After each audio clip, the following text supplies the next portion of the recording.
mar Ojwang diwachang. Nek mar Ojwang en nek malit. Then kendo en kijana matin to weche mar nego joma tindo.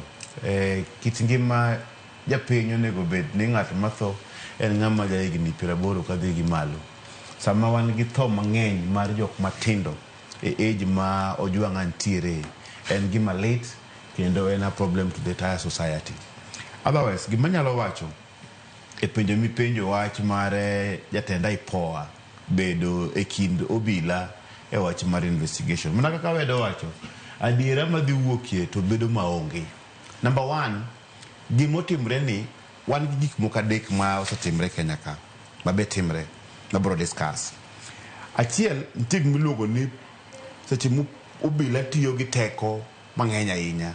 Police brutality gi dho kisungu nitie mang'eny ahinya matimre Kenya ka, ok ochakre kuom Ojwang. En gima osedhi mbele. Koro kapo ni wawuoyo to kik wawuo ni Ojwang en mana example. Ni gini is getting out of hand. Otimre pile pile, to timre to waneno gimotime be onge. Police brutality bendo ken shida ma Kenya ka kende. Sharon, en shida ma worldwide. Inya paro wach mar Black Lives Matter mane timre America kucha. Nene police odiyo ng'ut ng'ato. Ma ng'ato wacho na I can't breathe. To police meda diye bonege ng'amiluongo ni Floyd Chande. Koro police brutality ok en wach ma Kenya ka kende.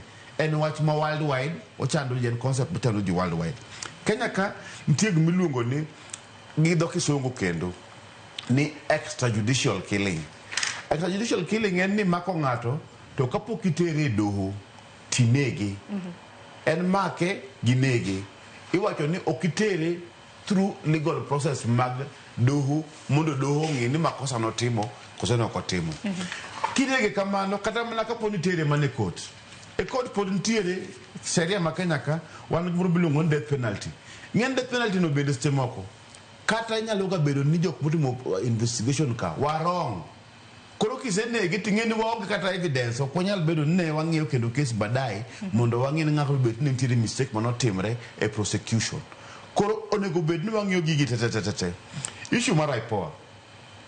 IPOA en gima onge. Sharon. Onge na. Onge abro ng'isi nitiere gimiluongo ni reality ma wacho go mara mingoro meka kwata mang'eny. Ni nitie gimiluongo ni reality to nitie gimiluongo ni ideal. The truth of the matter, adiera man kende, IPOA ok nyal timo investigation. IPOA en gi tich momiye onego bed no investigate obila motimo mistakes to tere doho. To IPOA kendo pod rely on the same obila mondo timo investigation. Iwinja maber. Records wacho kama. Since 2012, higa mar 2012 nyaka 2021 cases mane complaints manotere mbele IPOA ne gin 20,000.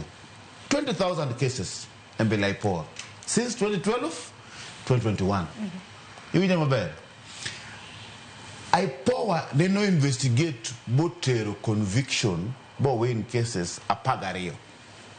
12 out of 20,000.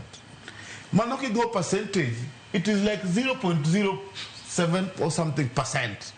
That means cases are pagario out of 20,000 for 8 years. Mano en organization maokti. Tokoti nango. Number 12, IPOA is not well funded. Kidi Siaya, kidi Migori, kidi Obed Meru, kidi Mombasa. Iyo doka stemoko. Onge presence mara IPOA no. Tuntie cases mabedo reported kacha. Budget mara IPOA ni. En budget mara pesadi. Number 2, nawandeke katiba maro ma 2010 ni the Independent Police Oversight Authority, IPOA. En a civilian. Civilian uket mondo investigate the police. Iyo doka even investigation, IPOA kata mancha gi investigate nyithindo manyotho Gen Z, IPOA is on record kagi wacho ni kata gibedo intimidated gi police. For example, abro mi wach ma nyathi moro miluongo Rex Masai Chande. Nyathicha iwacho nogo e bunde buta fe center ka.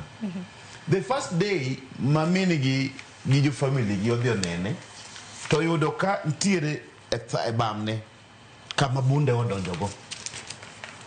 iwinja maber Sharon. Bunde odonjo go. Koro the following day on dekini gini the team miluongo ni postmortem kuom kijana ni. Chieng' moro tim postmortem to noyudo ka nyathini onge bunde. Onge bullet.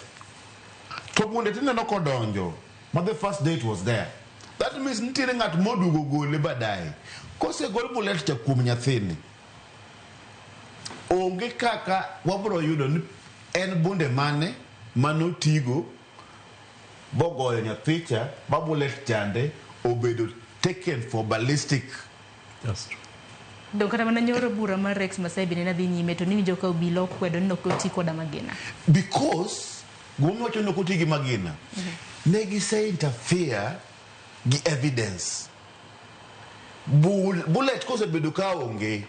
Koro pol nyalo dhi koto wacho ni nyathino buna nokogoyo. To nikech aipocha bende onge kod uwezo because interference with nyoro nyontie protest. Nikech nyithino moko nyoro nyodhi the city mortuary mondo autopsy postmortem otim. Jabaero miluongo ni Johansen Oduor. Otamre ne thicha wat ne koro konya beare number 1. I don't know pok nya baro nikech en watni.